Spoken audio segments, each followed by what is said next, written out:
નમસ્કાર દર્શક મિત્રો, જીએસ ટીવીમાં આપનું સ્વાગત છે। હું છું ભદ્રેશ અને આપની સમક્ષ અમે રજૂઆત કરી રહ્યા છે એક વિશેષ રજૂઆત। એક સામાન્ય શબ્દ છે કે આર્થિક ઉપાર્જન। આ આર્થિક ઉપાર્જન માટે લોકો અવનવા પ્રયત્નો કરતા હોય છે, પોતાના કરિયરને ધ્યાનમાં રાખીને અવનવા પ્રયત્નો કરવામાં આવતા હોય છે, પ્રયોગ કરવામાં આવતા હોય છે। પરંતુ કોઈ એક વિદ્યાર્થી માટે કેન્દ્ર બિંદુમાં આવે છે કે પોતાનું કરિયર બનાવવું, અને કરિયર ભારતમાં રહીને બનાવવું કે વિદેશમાં જઈને બનાવવું, તેને લઈને પણ અસમંજસ થતી હોય છે। એવામાં સૌથી મોટી માન્યતા એ જોવા મળતી હોય છે કે જ્યારે 10મા પછી કોમર્સ લેવું, આર્ટ્સ લેવું, સાયન્સ લેવું, ત્યારબાદ વિદેશમાં જવા માટેની તકોની જ્યારે શોધ કરતા હોઈએ ત્યારે એવું કહેવાય છે કે જો ડોક્ટર બનવું હોય, એન્જિનિયર બનવું હોય તો વિદેશમાં જવાની ઘણી બધી તકો છે, વિદેશમાં અભ્યાસની તકો છે। પણ અહીંયા વાત કરવામાં આવી રહી છે એક લેયરની કે જેમાં આર્ટ્સ માટે ઘણા લોકો એવું માનતા હોય છે કે આર્ટ્સ પછી કોઈ ભવિષ્ય જોવા નથી મળતું, આર્ટ્સનું એટલું મહત્વ જોવા નથી મળતું। પણ અહીંયા ચર્ચા કરી રહ્યા છે કે વિદેશમાં જવાની તકો જ્યારે શોધતા હોય તો ધોરણ 12 પાસ કર્યા બાદ નહીં કોમર્સ નહીં સાયન્સ પણ 12 આર્ટ્સ બાદ વિદેશમાં જઈને અભ્યાસ કરવાની તકો કેટલી ઉજળી છે તેના પર ચર્ચા કરી રહ્યા છે। તો કાર્યક્રમ આપ જોઈ રહ્યા છો। આજે વાત કરી રહ્યા છે આ કાર્યક્રમની, જેનું નામ છે ઉડાન।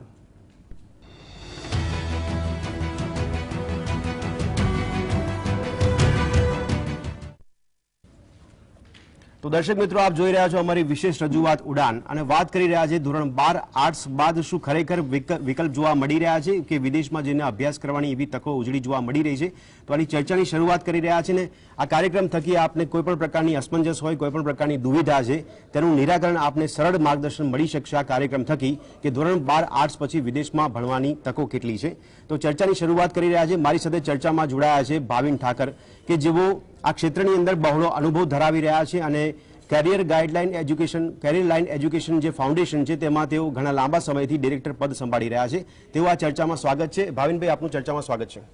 Thank you Bhadreshbhai. ભાવિનભાઈ, સૌથી પહેલા તો બહોળા અનુભવની વાત કરીએ તો એવો અનુભવ આપનો કયો કે આપના અનુભવથી એવી કઈ બાબત આપ લોકો સમક્ષ મૂકી શકો છો કે જેમાં આપ ઘણા સમયથી જ્યારે આ ક્ષેત્રમાં કામ કરી રહ્યા છો જેથી કરી લોકોનું દરેક પ્રકારની અસમંજસ કે દુવિધા દૂર કરી શકાય? પહેલી વસ્તુ ભદ્રેશભાઈ, અમે as a foreign education counsellor અમે રેગ્યુલર ઘણી બધી એજ્યુકેશન કોન્ફરન્સીસ થતી હોય છે, એ ફોરેનમાં અમે લોકો અટેન્ડ કરતા હોઈએ છીએ। અત્યાર સુધીમાં 160+ યુનિવર્સિટીઝ અમે લોકોએ પર્સનલી વિઝિટ કરેલી છે। એટલે અમે જ્યારે એઝ એ કાઉન્સિલર જ્યારે કોઈ પણ વિદ્યાર્થી સામે બેસે અને અમે એને કોઈ વસ્તુ સમજાવીએ તો ફોરેન એજ્યુકેશન કાઉન્સેલિંગમાં એક કોર્સ માટેનું જેટલું ઇમ્પોર્ટન્સ છે એટલું જ ઇમ્પોર્ટન્સ કન્ટ્રી માટેનું છે, એટલું જ ઇમ્પોર્ટન્સ કન્ટ્રીના સિટી માટેનું છે, એટલું જ ઇમ્પોર્ટન્સ એના સિટીના લોકેશન માટેનું છે। તો આ બધી જ માહિતી અમે કનેક્ટ કરીને આપતા હોઈએ છીએ અને અમે એવું એક્સપેક્ટ કરીએ છીએ કે અમે એવી માહિતી આપી શકીએ કે જેનાથી કોઈ પણ વિદ્યાર્થીને કોઈ નેગેટિવ સરપ્રાઇઝીસ ના મળે। બરાબર। ભાવિનભાઈ, એક મુખ્ય સવાલ શરૂઆતમાં એ થઈ રહ્યો છે કે ધોરણ 12 આર્ટ્સ પછી આપણે વાત કરી રહ્યા છીએ કે વિદેશમાં જઈને અભ્યાસ કરવાની તકો કેવી ઉજળી છે। અહીંયા મુખ્ય સવાલ એ થઈ રહ્યો છે, એક સામાન્ય સવાલ દરેક વાલીઓને પણ સતાવતો હોય છે કે વિદેશમાં જો બાળકને અભ્યાસ કરવા માટે મોકલવું હોય તો ડોક્ટર્સ બનાવવા માટે કે એન્જિનિયર્સ બનાવવા માટે, અને અત્યારે ટેકનોલોજીનું યુગ છે એટલે ટેકનોલોજીના ક્ષેત્રમાં પણ ભવિષ્ય બનાવવા માટે મોકલવાની વાત કરતા હોય છે। એવામાં એક ડર સતાવતો હોય છે કે શું ધોરણ 12ના આર્ટ્સ પછી પણ વિદ્યાર્થીઓને ભવિષ્યમાં અભ્યાસ કરવા માટે વિદેશ મોકલી શકાય? આ એક પ્રકારનો ડર લોકોને સતાવતો હોય છે, શું કહેશો એ વિશે? ભદ્રેશભાઈ, હું પહેલા મારું પર્સનલ પરસેપ્શન હું તમને કહું, મારું મંતવ્ય તમને કહું કે આગળના 15 વર્ષ આર્ટ્સ માટે ખૂબ સારા છે। આર્ટ્સ માટે જ્યારે ડિસિઝન લેવાની વાત આવતી હોય છે ત્યારે ક્યાંક ને ક્યાંક વાલીઓ એના અત્યાર સુધીનું જે પોતાનું એક્સપોઝર, પોતાની પાસે જે માહિતી જે આસપાસના સમાજમાંથી મળતી હોય છે, આ કમ્યુનિટીમાંથી મળતી હોય છે કે જેની આપણે ઓથેન્ટિસિટી આપણે ચકાસી શકીએ નહીં, રાઈટ? અથવા તો એક સમય હતો કે તમે છેલ્લા 10 વર્ષ પહેલા તમે જઈને જુઓ, અથવા તો વાલીઓ જ્યારે પોતે એજ્યુકેશન લઈને નીકળ્યા ત્યારનો તમે સમયને કન્સિડર કરો તો આર્ટ્સને છેલ્લું મહત્વ આપવામાં આવતું, જ્યારે અત્યારે તમે આર્ટ્સ તમે જુઓ એટલું બ્રોડ છે અને એની ડિમાન્ડ એટલી સોલિડ છે કે આજે આપણે એક વસ્તુને કન્સિડર કરીએ કે મલ્ટીમીડિયા, તો multimedia A after social media it is like જેટલી બી એડ એજન્સીઝ છે એ એડ એજન્સીઝને કોપીરાઇટર જોશે, ઘણા બધા ઓર્ગેનાઇઝેશન્સ, મોટા મોટા ઓર્ગેનાઇઝેશન્સને પોતાના પ્રમોશન્સ માટે કોપીરાઇટર્સ જોઈએ છે. તમે ફેશન ડિઝાઇનિંગ, તમે કેટલી બધી ફેશનની બ્રાન્ડ આવી ગઈ, કેટલી બધી તમે multi million billion dollars companies fashion ઇન્ડસ્ટ્રીમાં, ક્લોધિંગમાં ઇન્વેસ્ટ કરે છે. અને એનું એક તમે આજથી 20 વર્ષ પહેલાનું એનું એમ્પ્લોયમેન્ટ અને આજના એમ્પ્લોયમેન્ટને તમે કમ્પેર નહીં કરી શકો. Community is changed. એટલે એને રિલેટેડ જે સબ્જેક્ટ્સ છે, એને રિલેટેડ જે સ્કિલ્સ છે, એ અત્યારે ડિમાન્ડમાં છે. અને પર્ટિક્યુલર સારા માણસોની એમાં સખત શોર્ટેજ છે. એનું પણ એક કારણ છે કે બાયસ ડિસિઝન કમ્યુનિટીનું, કે આર્ટ સાઇડ એટલી કરિયર નથી બની શકે એમ, અથવા તો એની લિમિટેડ ઇન્ફોર્મેશનના કારણે એટલા બધા રિસોર્સિસ અવેલેબલ નથી. અને એના કારણે જ મેં તમને જે કીધું કે આગળના 15 વર્ષ આર્ટ્સ માટે ખૂબ સારા હશે. ભાવિનભાઈ, તમે આર્ટ્સના જે મુખ્ય વિષય લેવામાં આવતા હોય છે એના આધાર પર કદાચ આ કહી રહ્યા હોય તો સવાલ એ થાય છે કે લોકો એવું માને છે કે ડોક્ટર્સ કે એન્જિનિયર બનવું હોય તો જ વિદેશ મોકલી શકાય. તો શું ડોક્ટર્સ એન્જિનિયર બનાવવા માટે જ વિદ્યાર્થીઓને આપણે વિદેશમાં અભ્યાસ કરવા મોકલી શકાય? જ્યારે આપણે વિદેશ માટેની વાત કરીએ ત્યારે હું થોડો આ પ્રોગ્રામ્સને થોડા નંબર્સ તરફ પણ લઈ જઈશ. છેલ્લા 4-5 વર્ષમાં જે રીતે મેં કીધું કે સાયકોલોજીસ્ટ કે સાયકોલોજી સબ્જેક્ટ લઈને ફોરેન જવાવાળા લોકોની સંખ્યા વધી છે. જી. તો સાયકોલોજીને તમે કન્સિડર કરો તો આજે બહુ મોટો સબ્જેક્ટ છે. સેલરી સ્કેલ હાયર સાઇડ છે. એનિમેશનને કન્સિડર કરો તો એનો બી સેલરી સ્કેલ તમે સમજો $35 to $48 છે. સાયકોલોજી $60,000 થી લઈને $1 lakh એટલે $60,000 થી લઈને $1 lakh સુધીનો સેલરી સ્કેલ ત્યાં છે.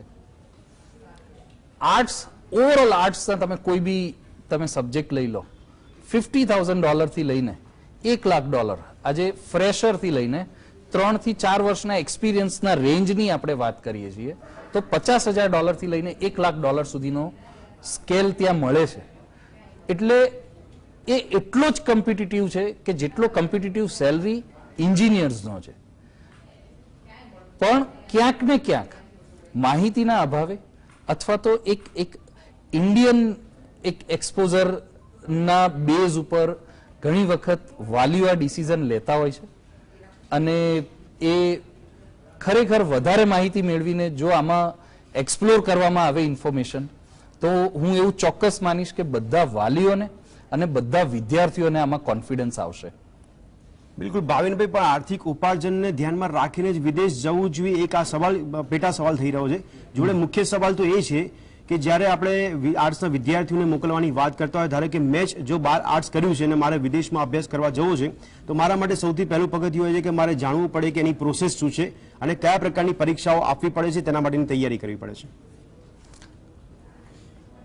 ભદ્રેશભાઈ, પ્રોસેસનું જે હાર્ટ છે, રાઈટ, એ છે ફોરેન ક્વોલિફાઈંગ એક્ઝામ્સ. જી. આઇએલ્ટ્સ લઈ લો, ટોફેલ છે, એસએટી છે. તો આ બધી એક્ઝામ્સ છે, પીટીઈ છે, કે જેના આધારે વિદેશની યુનિવર્સિટીઝ અને એમ્બેસીસ એ નક્કી કરે છે કે તમે કેટલા કેપેબલ છો.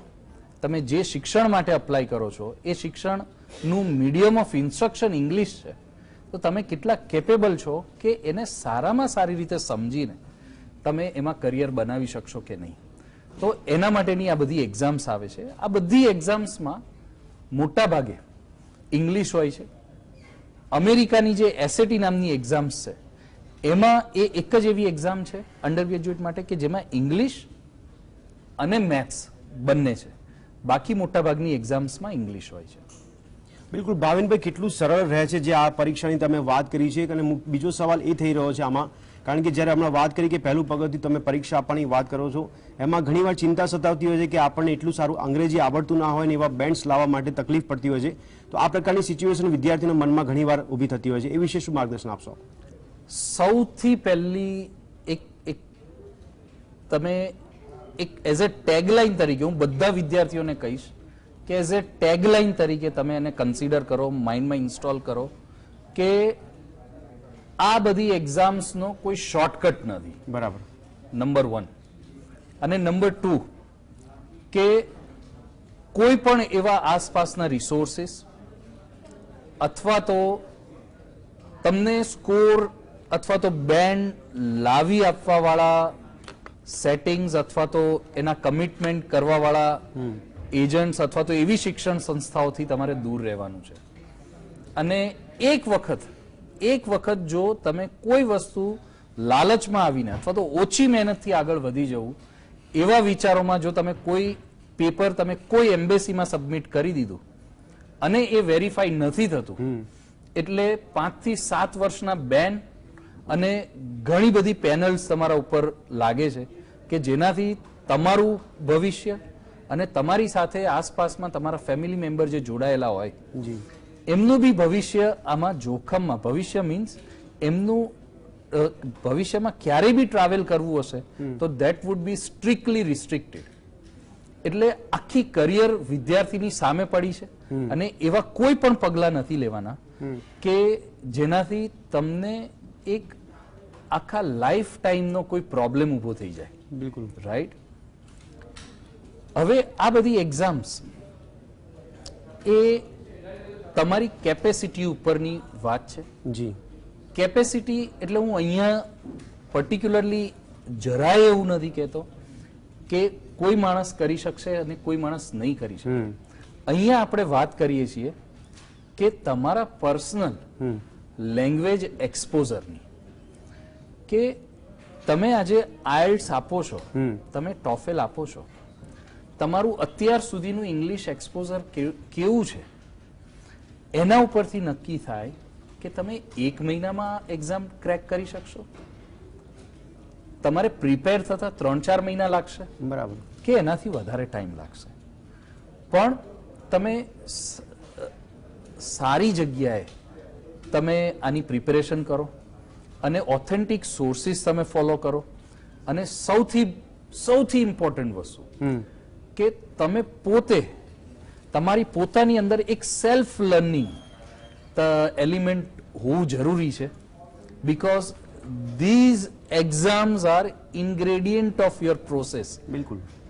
તમે આને એસ્કેપ કરીને ક્યાંય નહીં જઈ શકો. એટલે તમે ભાષાને તમે એક ટાઈમ તમે ક્યાંક તમારી કોઈ યુનિવર્સિટીઝ એવી કોઈ હોઈ શકે છે અમુક કન્ટ્રીઝમાં કે તમને વિધાઉટ આઇલ્ટ્સ તમને એડમિશન આપી દે.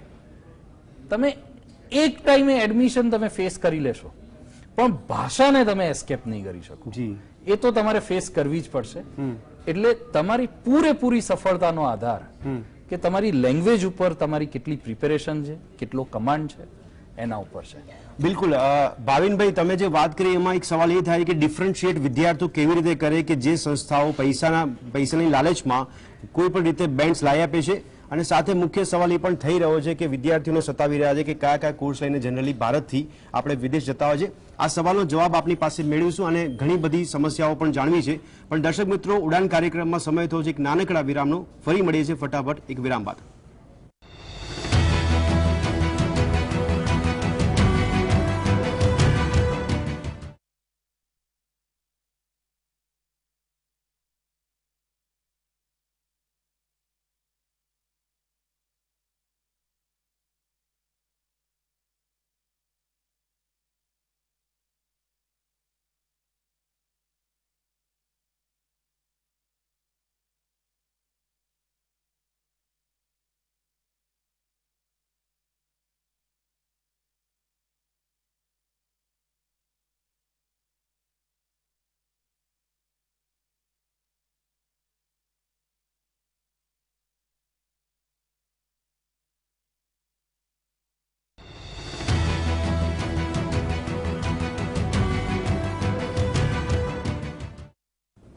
વિરામ બાદ દર્શક મિત્રો આપનું સ્વાગત છે. આપ જઈ રહ્યા છો ઉડાન નામની અમારી વિશેષ રજૂઆત કે જ્યાં ધોરણ 12 આર્ટ્સ પછી વિદેશમાં અભ્યાસ કરવાની તકોને લઈને જે અસમંજસ છે, જે સમસ્યાઓ છે તેનું માર્ગદર્શન અમે આપને આપી રહ્યા છે. ભાવિનભાઈ આપણી સાથે જોડાયેલા છે.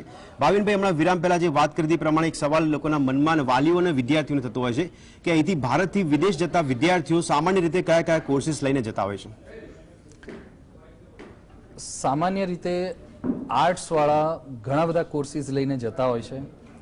જે રીતે મેં આગળ કીધું કે સાયકોલોજી છે, એનિમેશન છે, લો છે, અર્લી ચાઇલ્ડહુડ એજ્યુકેશન છે, ક્રિમિનલ જસ્ટિસ છે, સોશિયલ સર્વિસ વર્કર છે, આવા ઘણા બધા પ્રોગ્રામ્સ છે. ભાવિનભાઈ, પણ અહીંયા ભારતનું આપણે વાતાવરણ જોઈએ તો કદાચ સાયકોલોજીને લોકો એવું સલાહ પણ આપતા હોય છે કરિયર તરીકે લઈ શકાય, પણ વિદેશમાં જ્યારે અભ્યાસ કરવા જઈએ અને જો સાયકોલોજી નામનો વિષય લઈએ તો ઘણા વિદ્યાર્થીઓ અને વાલીઓ ડરતા હોય છે. એ બીવે છે, એમનો ડર દૂર કરવા માટે શું કહેશો આપ? બહુ અપફ્રન્ટ હું તમને વાત કરીશ તો psychology most in demand for settlement.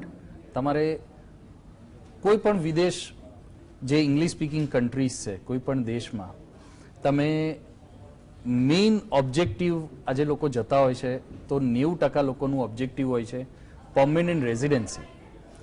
તો હું તમને કહીશ કે ધારો કે આપણે ઓસ્ટ્રેલિયા લઈએ તો સાયકોલોજી ઓસ્ટ્રેલિયામાં એના હાઈ ડિમાન્ડ ઓક્યુપેશન લિસ્ટમાં છે, જે ગવર્મેન્ટ ઓફ ઓસ્ટ્રેલિયાએ પબ્લિશ કરેલું છે કે જેના કારણે તમારા પરમેનન્ટ રેઝિડન્સીના ચાન્સીસ વધી જાય છે. અમેરિકા, તો અમેરિકા છે કે જેણે સાયકોલોજીને અંડર સ્ટેમ એટલે અંડર સ્ટેમ કન્સિડર કરેલું છે. અંડર સ્ટેમ એટલે stem means science, technology, engineering અને મેથ્સ. સાયકોલોજી આર્ટ સાઇડનો સબ્જેક્ટ છે, છતાં પણ એને એ રિસ્પેક્ટ આપવામાં આવેલું છે કારણ કે એ હ્યુમન મેન્ટલ હેલ્થથી રિલેટેડ છે, રાઈટ? એટલે એ સ્ટેમમાં કન્સિડર થાય છે અને એના લીધે જે આર્ટ્સમાં જનરલી બીજા બધા સબ્જેક્ટમાં 1 વર્ષની વર્ક પરમિટ મળતી હોય છે, અમેરિકાની અંદર ત્યાં સાયકોલોજી સબ્જેક્ટ વાળાને 3 વર્ષ સુધીની ઓપીટી મળે છે, એટલે વર્ક પરમિટ મળે છે. એટલે એની ઓપોર્ચ્યુનિટીઝ વધી જાય છે. અને સાયકોલોજીની હું તમને કેનેડાની વાત કરું તો $1,00,000 $1,08,449 એની નેશનલ એવરેજ સેલરી છે, રાઈટ? એટલે આ જે બધા આંકડા છે એ બધા જે કહેવાય ને કે આ પર્ટિક્યુલર કેનેડિયન લેબર ડિપાર્ટમેન્ટનો આંકડો છે. એટલે જો આપણે વાત કરીએ કે વાલીઓ ક્યાંક ને ક્યાંક બીવે છે અથવા તો સ્ટુડન્ટ્સને એવું લાગે છે કે કદાચ મારા પેરેન્ટ્સ આટલું ઇન્વેસ્ટમેન્ટ કરશે તો ફોરેન એજ્યુકેશન મારા માટે રાઈટ છે કે નહીં, તો હું એવા બધા જ સ્ટુડન્ટને કહીશ કે એબ્સોલ્યુટલી રાઈટ સબ્જેક્ટ છે. બીજી વસ્તુ આપણે જોઈએ તો સાયકોલોજી બ્રોડ સબ્જેક્ટ છે.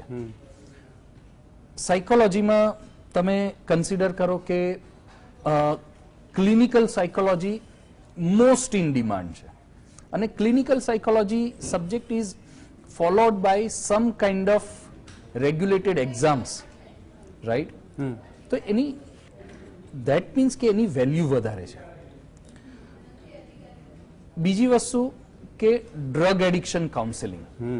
તો અમુક કન્ટ્રીઝ છે કે જ્યાં અત્યારે મેરુઆના લીગલ છે, ઘણા બધા જે એડિક્ટિવ્સ, જે એડિક્શન્સ થઈ શકે એવા પદાર્થો એ કાયદાકીય રીતે ત્યાં વેલિડ છે. તો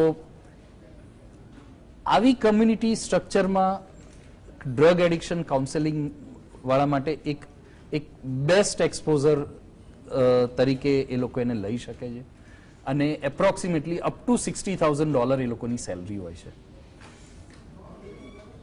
તો ઓવરઓલ આપણે સાયકોલોજીને કન્સિડર કરીએ તો હું બધી જ રીતે કન્વિન્સ છું, અથવા તો મારી પાસે જે ઇન્ફોર્મેશન છે, મારી પાસેનું જે એક્સપોઝર છે, અત્યાર સુધીમાં જેટલા વિદ્યાર્થીઓ અમારી પાસેથી ગયેલા છે સાયકોલોજી માટે, તો મારી પાસે 100% સક્સેસ સ્ટોરીઝ છે, રાઈટ? જેના ઉપરથી હું તમને ચોક્કસપણે કહી શકું કે સાયકોલોજી એક રાઈટ સબ્જેક્ટ છે. ભદ્રેશભાઈ, મેઇન વસ્તુ એ છે કે સબ્જેક્ટમાં વિદ્યાર્થીને પૂરેપૂરો ઇન્ટરેસ્ટ હોવો જોઈએ. ઓકે. એટલે ખાલી આ બધા નંબર્સ કે ફાઇનાન્શિયલ આઉટપુટથી નહીં, પણ એની પ્રકૃતિ, એની કેરેક્ટરિસ્ટિક એ સબ્જેક્ટને જસ્ટિફાઈ કરી શકે અને સારામાં સારું ભણી શકે એવી અંદરથી ઈચ્છા હોવી જોઈએ, તો 100% તમે સક્સેસ જઈ શકો છો, એમાં કોઈ જ બેમત નથી. એટલે ભાવિનભાઈ, સાયકોલોજીકલ લોકો અહીંયા કોઈ ડર રાખવાની જરૂર નથી. ના, બિલકુલ સાયકોલોજીને કરિયર તરીકે લઈ શકે છે. ભાવિનભાઈ, તમે જે વાત કરો છો વિષયની વાત કરી રહી છે આપણે, એમાં તમે સાયકોલોજી મુખ્ય વિષયની વાત કરી. આ રીતે એનિમેશન કે ગ્રાફિક્સને લઈને પણ જો આગળ વધવું હોય તો એના વિશે થોડી ઇન્ફોર્મેશન વધારે આપશો, જેથી કરી લોકોની અસમંજસ એમાં પણ દૂર થઈ શકે. ચોક્કસ. હવે ભદ્રેશભાઈ, આપણે એનિમેશનની વાત કરીએ, આપણે ગ્રાફિક્સની વાત કરીએ, તો આની અંદર હું આપણા ઓવરઓલ કમ્યુનિટી એક્સપોઝરને, તમે એને એન્ટરટેનમેન્ટ ગણો, એડવર્ટાઇઝિંગ ગણો, એન્ટરટેનમેન્ટ માટેના રિસોર્સિસ ગણો, તો આ બધી જ 10 વર્ષ પહેલાની પરિસ્થિતિ અને અત્યારની પરિસ્થિતિમાં જમીન આસમાનનો ડિફરન્સ છે. આજે હોલીવુડ, બોલિવૂડમાં તમે જે VFX યુઝ થાય છે, જે એનિમેશન યુઝ થાય છે, તમે સામાન્ય રીતે નાની નાની કંપનીઓને પણ સોશિયલ મીડિયા ઉપર એ લોકો સક્ષમ થઈ ગયા છે કે સારામાં સારું કન્ટેન્ટ બનાવીને પોતાની એડવર્ટાઇઝમેન્ટ કરે. કેટલી બધી ટીવી ચેનલ્સ છે, તો ટીવી ચેનલ્સનું પોતાનું એનિમેશન અને ગ્રાફિક સાઇડનું એક્સપોઝર, તો એનું જે યુટિલાઇઝેશન, આ ઓવરઓલ સ્કિલનું યુટિલાઇઝેશન 10 વર્ષ પહેલા અલગ હતું, 20 વર્ષ પહેલા અલગ હતું, અને અત્યારે 360 ડિફરન્ટ ઇવોલ્ડ છે. રાઈટ? એટલે અને જે રીતે ડિમાન્ડ છે, સપ્લાય છે, એની જે ઇકોસિસ્ટમ છે એના ઉપરથી નક્કી થાય છે કે કોઈ પણ બાળક, કોઈ પણ વિદ્યાર્થી એનિમેશન અને ગ્રાફિકમાં કેટલો સક્સેસ જશે. રાઈટ? તો એ રીતે કોઈ પ્રોબ્લેમ નથી. જે રીતે મેં આગળ સાયકોલોજીની બી વાત કરી કે મેં તમને અમુક ઓથેન્ટિકેટ એક એનું રેન્યુમરેશન, તો એ રીતે હું તમને વાત કરું તો ધારો કે આપણે કેનેડાની વાત કરીએ જી, તો કેનેડા, તમે કેનેડાના 2 સ્ટેટ છે, 2 પ્રોવિન્સીસ છે કે જ્યાં એનિમેશન અને ગ્રાફિક્સ હાઈએસ્ટ યુટિલાઇઝ છે, અને ખાલી કેનેડાની અંદર નહીં પણ વર્લ્ડમાં લીડ કરે છે. તો તમે મોન્ટ્રિયલને કન્સિડર કરો અને તમે કેલ્ગરીને કન્સિડર કરો.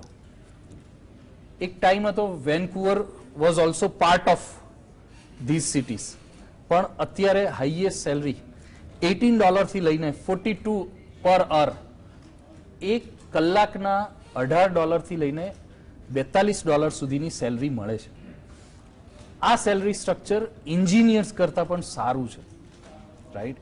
એટલે આ બાબતમાં તમને જો ઇન્ટરેસ્ટ હોય અને તમે આના માટે પરફેક્ટ મેચ હો, કે તમને ગ્રાફિક એટલે એ એક આર્ટ છે, તમારી કલર સેન્સ કેવી છે, તમારી ઇમેજિનેશન કેવી છે, તો આના માટે જો તમને અંદરથી એવું લાગે છે કે હું આ સ્કિલ માટે પરફેક્ટ છું અને તમારે ફોરેન એજ્યુકેશન લેવું છે, તો હું તમને ચોક્કસપણે કહી શકીશ કે તમને કોઈ પણ જાતના પ્રોબ્લેમ્સ નહીં આવે.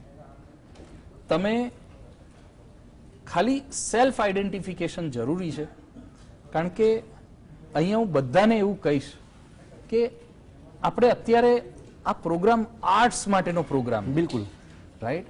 તો આર્ટ્સ એ એવો સબ્જેક્ટ છે કે જે તમારી પ્રકૃતિ સાથે મેચ થવો જોઈએ. રાઈટ? તમે કોઈ બી સ્કિલ કે કોઈ બી સબ્જેક્ટ લઈને જતા રહેશો તો નહીં ચાલે. બરાબર.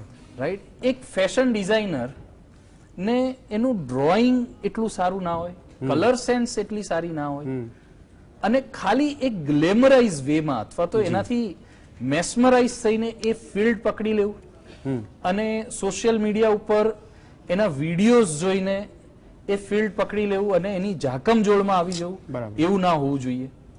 તમે ગ્રાફિક કરો તો બી તમે પર્ટિક્યુલરલી તમે આર્ટ્સમાં સેલ્ફ આઈડેન્ટિફિકેશન જરૂરી છે કે તમે તમે પર્ટિક્યુલર સ્કિલ માટે તમે બન્યા છો કે નહીં એની પ્રાથમિક માહિતી તમારે લઈ લેવી જોઈએ અને પછી તમે એક્સપ્લોર કરશો, તમને 110% આઉટપુટ મળશે. અને ફોરેનમાં આર્ટ્સ ને એક એને નીશ ચોક્કસ નીશ કન્સિડર એનું સેગમેન્ટ નીશ કન્સિડર થાય છે અને એટલા માટે જ એની સેલરી એ ખૂબ જ કોમ્પિટિટિવ હોય છે. જી, એક શોર્ટમાં માહિતી એ પણ જોઈએ છે, કારણ કે આજે આપણે જ્યારે ચર્ચા આગળ કરતા રહીશું ત્યારે ઘણા બધા સવાલોના જવાબ આપની પાસેથી મેળવીશું. પણ આ એડમિશન માટેની જે પ્રોસેસ છે એમાં આપની સંસ્થા કઈ રીતે મદદ કરી રહી છે, કઈ રીતે હેલ્પફુલ થઈ શકે છે? ભદ્રેશભાઈ,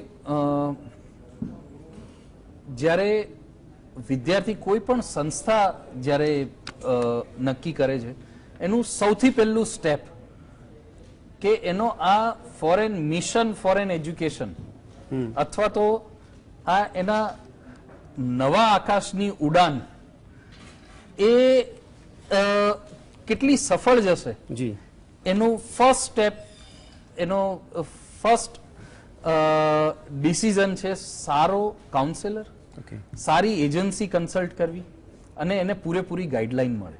જી, તો કરિયર લાઈન એજ્યુકેશન એ 2000 થી આ ફિલ્ડમાં છે. જેટલી પણ ફોરેન એજ્યુકેશન માટેની જેટલી એન્ટ્રન્સ એક્ઝામ્સ છે, આઈએલટીએસ, જીઆરઈ, એસએટી, જી, એ બધાના ટોપ લેવલના ફેકલ્ટીઝ, સર્ટિફાઈડ ફેકલ્ટીઝ, જી, ફેકલ્ટીઝ જ્યારે કોઈ સંસ્થામાં વારે વારે ચેન્જ થતા હોય ત્યારે સ્ટુડન્ટને ઘણા બધા પ્રોબ્લેમ્સ ફેસ કરવા પડે છે. જી જી. જ્યારે અમારો faculty retention ratio average 8 to 10 years છે. ઠીક છે ભાવિનભાઈ, આપે ખૂબ સરસ માહિતી આપીને જે કાઉન્સેલિંગના અનુભવની વાત કરી છે એવા ઘણા સવાલો હજી લોકોના મનમાં થઈ રહ્યા છે, પણ આપણે આ સિલસિલો હજી આગળ વધાવતા રહીશું. પણ દર્શક મિત્રો, આજે આ સમયની અવધિ નડી રહી છે એટલે અહીંયા અમુક સવાલોના જવાબ આપણે ભાવિનભાઈ પાસેથી મેળવ્યા છે. આ ચર્ચાને અહીંયા સમાપ્ત કરીશું. ઉડાન નામના કાર્યક્રમ થકી અમે આપને વિદેશમાં અભ્યાસ કરવા માટેની તકોને લઈને જે બી સવાલ અને શંકા છે તે દૂર કરવાનો પ્રયાસ કરીશું. તો આ ચર્ચાને અહીંયા સમાપ્ત કરે છે. ભાવિનભાઈ, આ ચર્ચામાં આપે ભાગ લીધો તે બદલ આપનો ખૂબ ખૂબ આભાર. Thank you. તો દર્શક મિત્રો, ફરી મળીશું આવા એક કાર્યક્રમ એટલે કે ઉડાન કાર્યક્રમ થકી આપની સમસ્યાઓ દૂર કરવા માટે આપની કાઉન્સેલિંગ માટેની મદદ કરીશું. તો સમાચારોની ગતિવિધિઓ ગુજરાત સમાચાર પર ચાલુ રહેશે. આપ જોતા રહો GSTV. નમસ્કાર.